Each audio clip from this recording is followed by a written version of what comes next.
cette fois-ci avec un autre slasher film.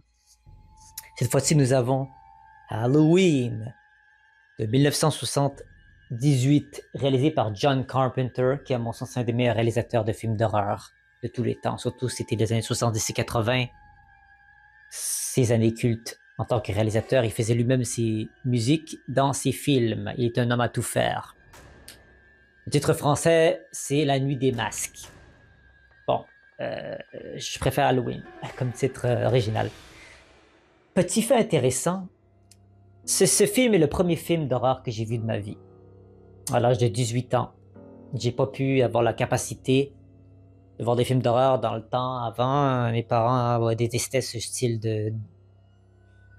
genre de film.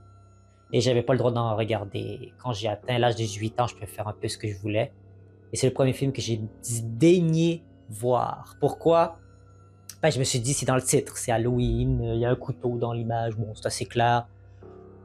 J'avais aucune connaissance dans les films d'horreur et je voulais trouver un film qui pourrait résumer, en fin de compte, ce qu'un un film d'horreur est supposé représenter. Puis je me suis dit, pourquoi pas Halloween? J'ai entendu beaucoup de commentaires sur celui-ci.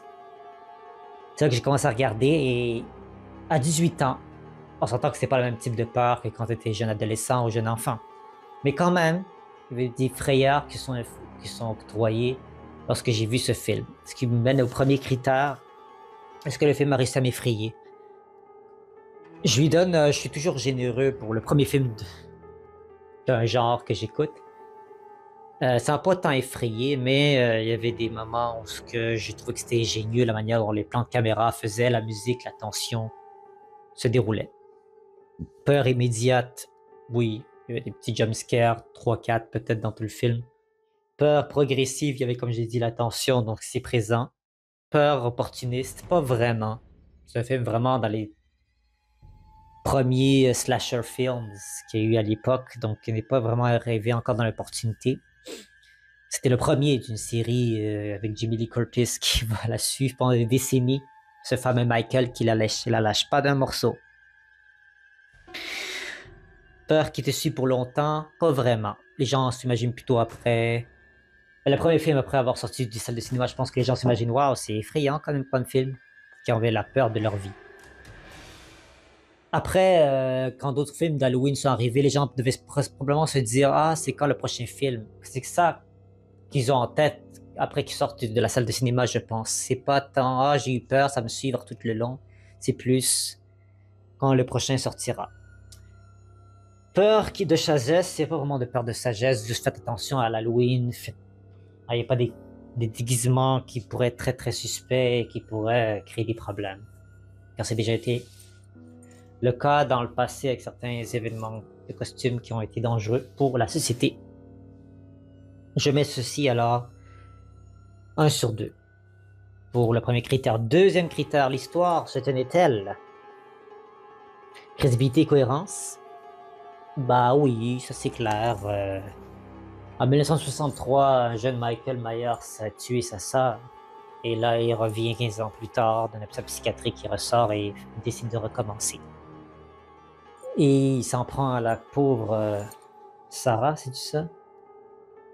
C'est quoi déjà le nom de la... Laurie Strode, excusez-moi. Laurie Strode, je me mélange avec Sarah Connors. Laurie Strode, qui va finir par hanter dans des décennies plus tard.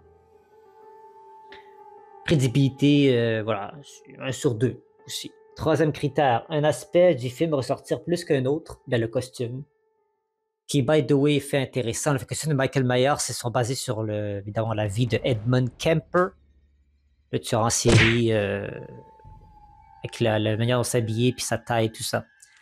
C'est un costume de plombier avec un masque de Star Trek qui ont un peu blanchi parce qu'ils ne savaient pas trop quoi faire. Il y avait tout ce qui revenait souvent dans les slashers de l'époque avec Jason et tout, parmi tant d'autres.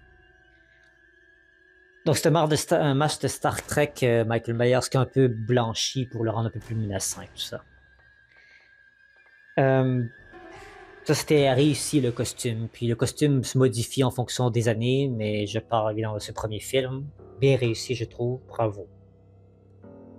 Je trouve un certain charme dans les films de l'époque parce que le manque de budget, ça fait en sorte que ça a l'air plus réaliste. Je sais pas comment vous expliquer, mais mettons que quelqu'un achèterait un costume d'Halloween sur le net ou dans un magasin de farce à trappe ou un magasin de costumes.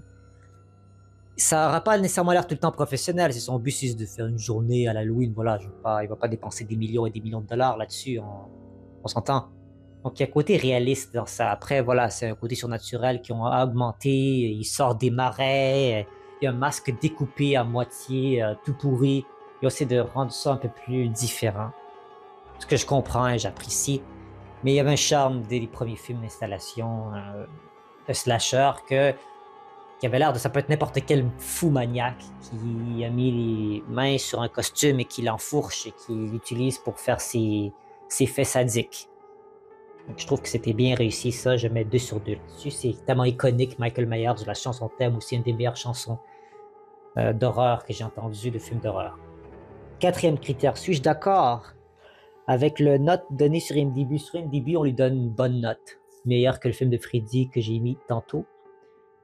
On lui donne un bon 7.7 sur 10 pour 329 000 personnes qui ont voté. C'est énorme.